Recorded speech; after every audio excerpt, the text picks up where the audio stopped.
मोळ्यान एक इन्सिडेंट जालो थंयसर लार्ज अमाउंट ऑफ फिश थंयसर मेले आनी I think we have asked for a report. I think the mayor has already called for a meeting with WRT and all the other departments. I think, and he has already mentioned, I think, what is the reason for the cause of that. WRT हाचे पयलीं ते काम केल्लें न्हू 50 कोटी spend केल्ले पूण तेन्ना एक्चुली हे सगळें पळोवपाक जाय आशिल्लें तो इन्सिडेंट जावचो नाशिल्लो.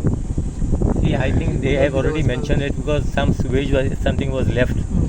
So they are just checking on that. I think today also they had a meeting regarding that.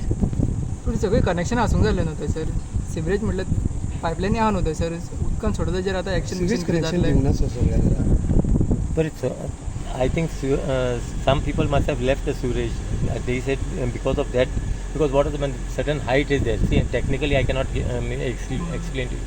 There's certain that thing is dug quite deep as far as that pond is concerned. So when when high tide is there, that's the time water flows. And when it is slightly low, that is the time I think some things must have taken place. Action will be taken on such people who are disposing sewage in the lake. They will check on all this. The municipality is taken a note of this, and they will do whatever is necessary. So तुम्ही उलयला been I have already spoken to the commissioner here, and it will be done. सो आनीक